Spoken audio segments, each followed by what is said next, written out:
Well, after the palaver on Saturday of feeling really ill and ended up having quite a big panic attack, which I haven't had one for, it must be around about 12 years or more, and I was hoping I'd seen the back of them. And I thought I'd been doing really well, coping with the whole unexpectedly having to move, on top of a few other things, and obviously haven't. I was obviously suppressing it a little bit too much. Maybe I should have had that cry that I was trying not to have, just let it all out. So that was Saturday, was pretty much wiped out with me, just trying to breathe. And I'm sorry if the camera is shaking, I'm a little bit shaky today. I think I need to up my meds, should be upping them today, adding a little bit more T3. But I'm off on a journey today and I won't be back until tomorrow night, and I just thought, you know what, I just don't want to, you know, tempt fate and end up something, you know, feeling rubbish when I'm not here. So I'm just going to stay on this dose. I think I might have mentioned there's a course I wanted to go on. I know I did mention there's a course I wanted to go on. There's an awareness afternoon to tell you a bit more about it before you make the decision whether or not you want to go on it. So I'm booked on that, and I'm going to bring back more information to my boss so she can make more of an informed decision. But it's down in Cornwall, so it's just over 2 hours away. I probably could have driven, but I just don't feel up to it, and I really want to get there on time tomorrow. So I'm going down and staying over, and it's in Bude, which apparently is lovely. Well, it is. I think it is lovely because we've driven past quite a few times, but we've never stayed in it. The place I've booked is really nice, but the thing is, although I've travelled to different places over the years, I've travelled on the train and things like that on my own, coming up and down the countries visiting family, but I've never actually stayed in a place on my own. I'm 44 and I've never ever stayed over at a place like a hotel or B&B or anything like that all by myself, and stupidly I'm really nervous, and I don't really know what I'm nervous of. Well, quite frankly, I'm a bit nervous of having a panic attack and being all on my own. I don't actually know what I'm nervous of. It's just like really weird. I mean, I've stayed at families' houses and, you know, they've gone out and I've, you know, been there overnight on my own. But somehow that's different. I've never actually travelled to a different place, booked a place and slept there and had a meal all by myself and all lonely. It's really weird because I know I'm a bit of a contradiction, because I like my own space and I don't mind being on my own. It doesn't bother me. I quite like seeing people going about their business and stuff like that. I kind of like having people not too far away. But I'm happy on my own. Yet the thought of going somewhere without my husband or like a best friend maybe or anything like that, and just literally being by myself, scares me to death. And I'm trying to be positive. But I've got some of those, I forget now what they're called, the like rescue remedy pastels. So I've been sucking those like there's no tomorrow. I think they're working because at the moment I feel okay. I feel a little bit weepy, but, you know, it's ridiculous. What a big baby. Grow up, Bonnie. And really I should take it as some time to just chill out and enjoy just being on my own and relaxing and, you know, eating a meal that I haven't cooked and sleeping in a bed that I haven't made and don't have to make.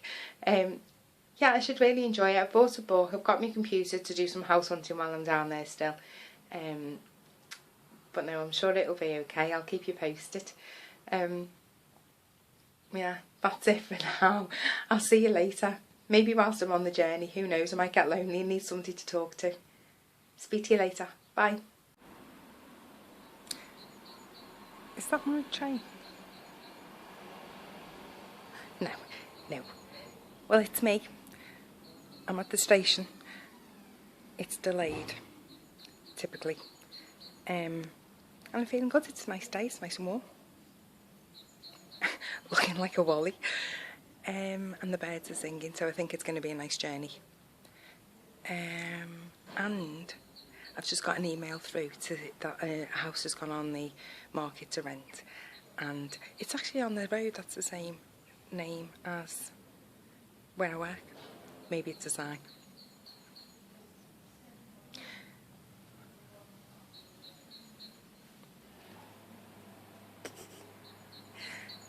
Do you know there was people on the platform, and then I made a phone call, and when I looked up everybody had gone. And for a minute there I had a panic that I was on the wrong side. But no, I'm not. I'm on the right side. Speak to you later.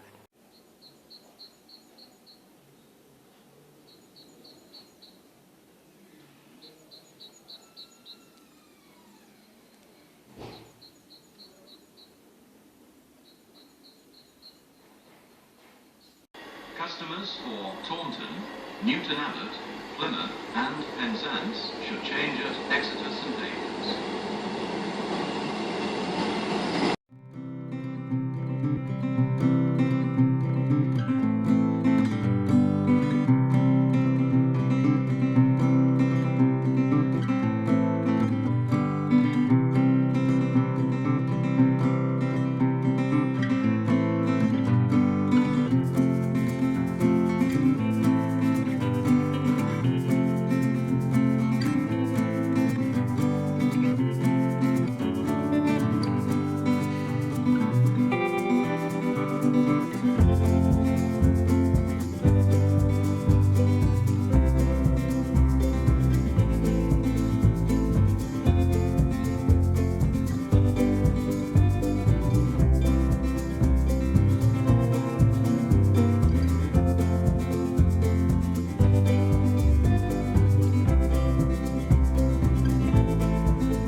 Hi, well I got here safely. I hope you enjoyed the journey.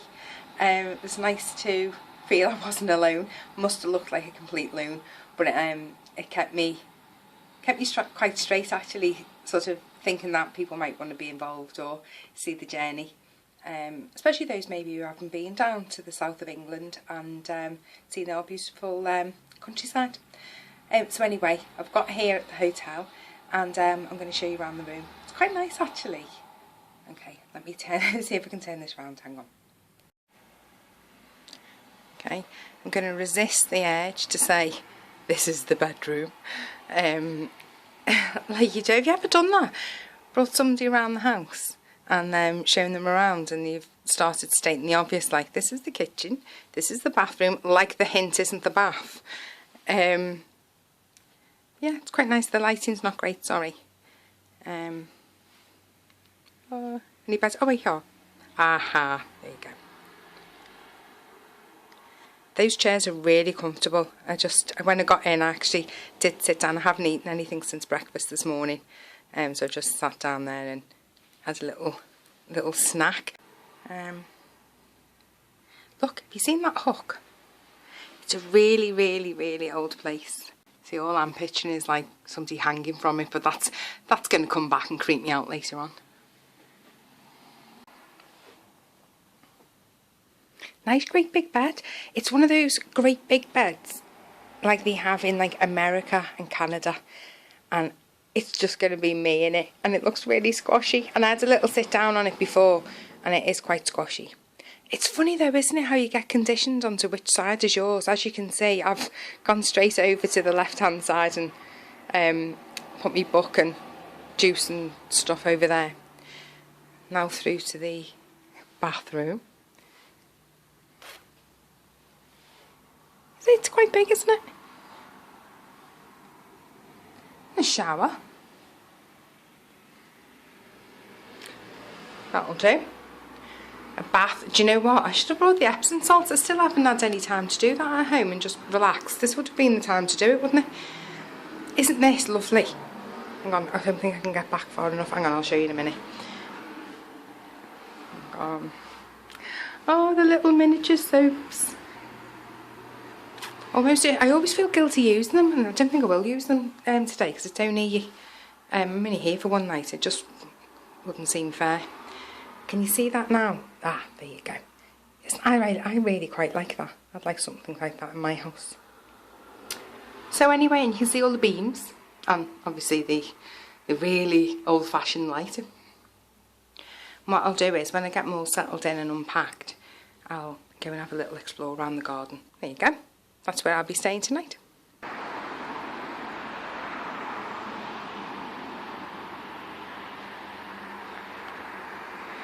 This is where I'm staying, in here. I'm on this bit. And there's somebody else on this bit. And there's somebody behind. Let's go and have a little look.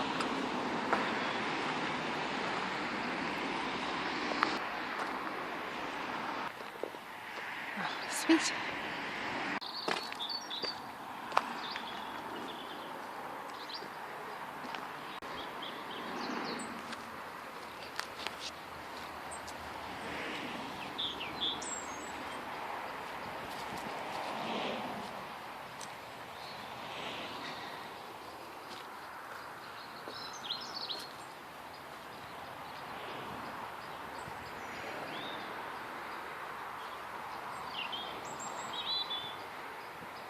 Outdoor swimming pool, if you don't mind.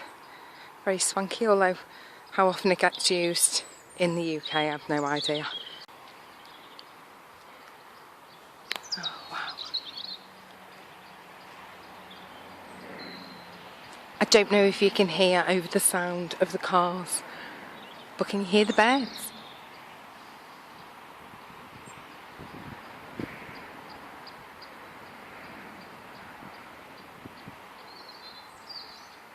Oh my goodness, isn't this lovely?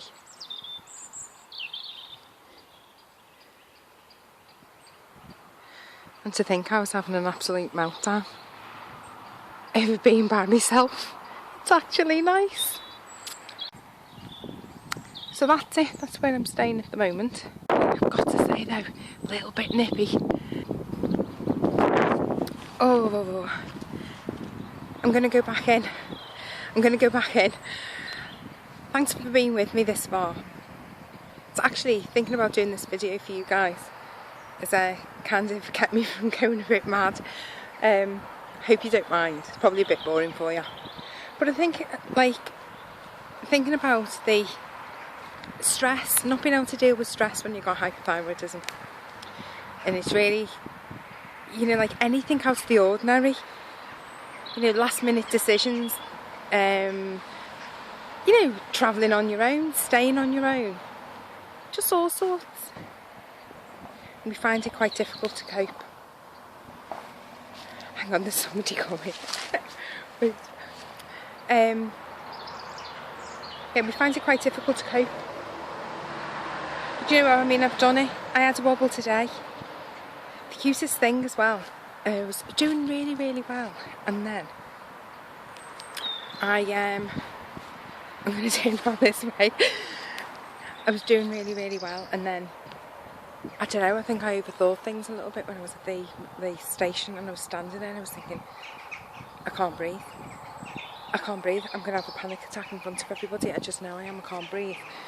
And then at that moment I put my hand in my pocket and the baby had slipped a stone into my pocket, and it just made me smile, and then it made me think of the baby, and I just held on to the stone, and I don't know, made me think of him and how much I love him and how I'd hate him to think of me going through this.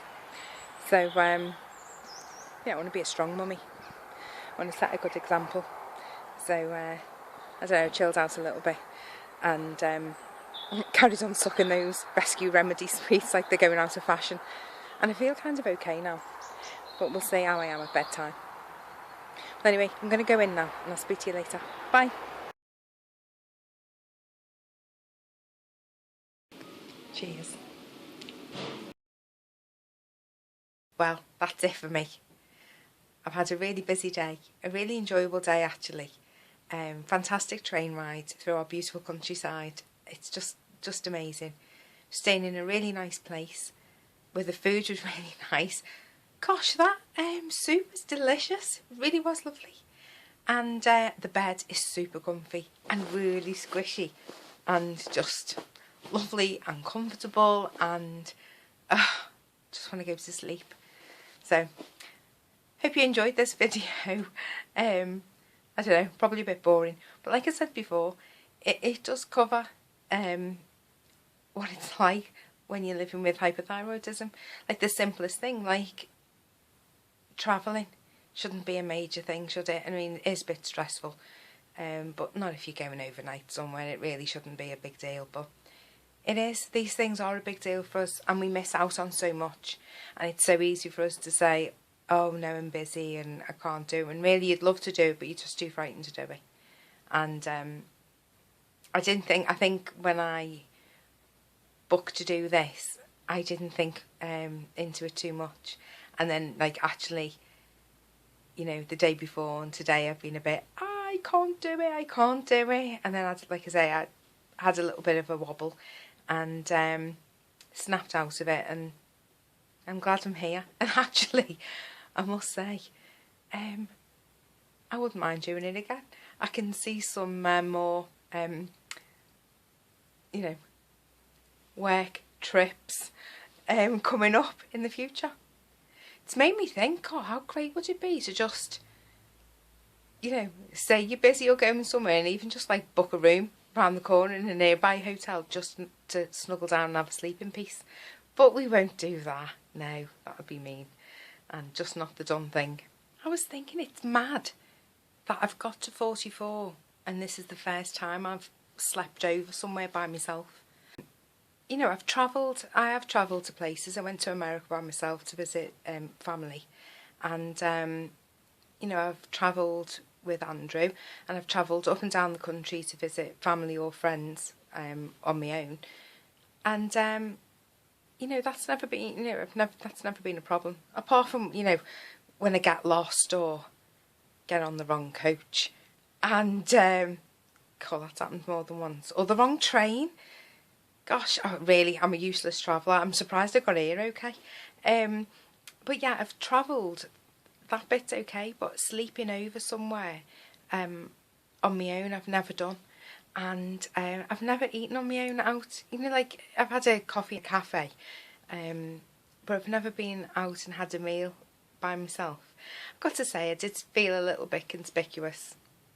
And, you know, I put my diary on the table next to me, and I had my computer there, and not my computer, you know, my tablet, and pretending I was working because I didn't want to be that sad out there all by herself. Oh no, but I did turn into the weirdo person at the table next to you. You know, that person who sits on their own and then tries to talk to you both while you're trying to have something to eat. Yeah, that was me. And then apologised for being that person, yet carried on talking. And the voice in my head was like, just leave them alone, please don't be that person. I just got really self-conscious that I was by myself, and I'd really was enjoying the soup. So when I heard them ask the man and the lady, did they want the soup or blah blah blah, I was like that. The soup's really nice. And the lady looked away, and the waitress said, oh, I'll give you a minute. Walked away. You'd think I'd have stopped then. The man happened to turn round and pour him. I caught his eye, and I was like that. Honestly, the soup's really nice. It's not as strong as you'd think. And the wife was like, oh, okay, that's nice. So, awkward. But he did order the soup. And apparently he enjoyed it too, because he gave me the thumbs up. But yeah, I turned into that person for a few minutes. But yeah, it was really nice. And it was just weird, but that bit, I didn't quite enjoy that bit. I think I'd rather have just eaten in my room. Because it was quite, you know, like the lights were a bit low and there was candles and it seemed a bit romantic, and then there's me, oh Billy no mate, by myself, enjoying my soup. yeah. So, but other than that, it's great. It's not how I thought it would be. It's not as bad as I thought it would be, and I would definitely do it again if the opportunity came up in future. Night night, and I'll speak to you soon. Bye.